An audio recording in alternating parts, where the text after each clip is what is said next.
There's a story in the Gemara I've kind of appropriated for my own purposes, but I've always loved. Phrases like this. A couple times in the Gemara, a young child, let's say between the ages of, 5th and 11th grade, comes out of the Beit Midrash, and he's confronted by a person, an elderly person.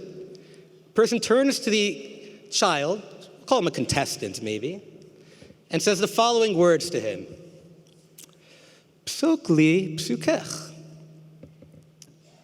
which translates to, tell me what pasuk you're thinking about. How incredible is that? These children are asked what pasuk they're thinking about, and guess what? They rattle them off. And they're not just regular psukim, like a bar mitzvah parsha or the one I learned in 7th. No, these are Chidon Tanakh psukim. They really know their psukim. If you noticed, for the past 4 years, every year when you come in to the room where we have the Chidon Carnival, up on the wall there are banners that say, write your favorite pasuk. And right above it says the words, Psuk li psukech. It's not just to have a little bit of fun, although it is fun.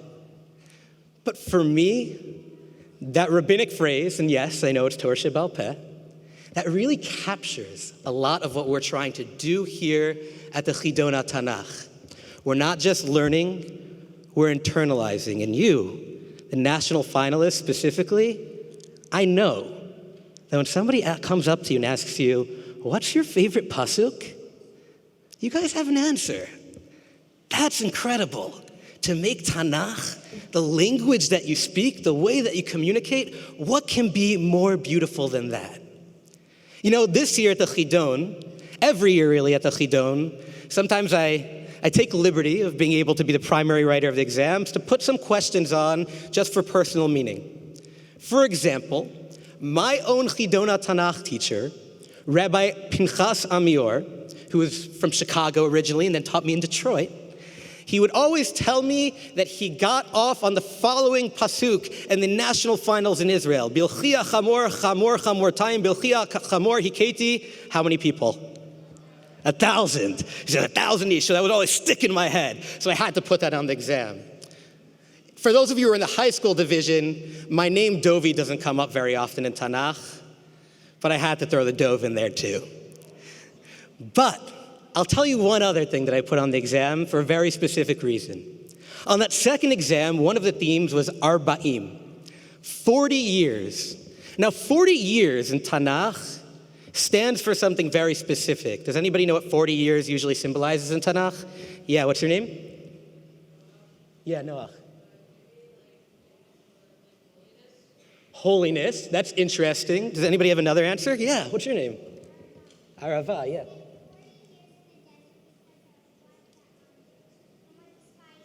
They'd spent 40 years in the desert. That's great. I'm thinking about like a bigger like symbolic theme. What does 40 years usually represent? Yeah, go for it. What's your name? Shiraz. Yeah, go for it.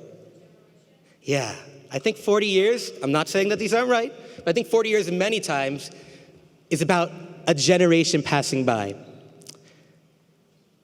For me, it's really powerful for me to note not just Rabbi Pinchas Amior, but another Rabbi of mine, Rabbi Eliezer Cohen, Zichrono Livracha, who for 40 full years, taught at my high school, Yeshivat Akiva, and really inspired me to be where I am today. I'm speaking about him now because it goes back to that theme of Psok li Psukech.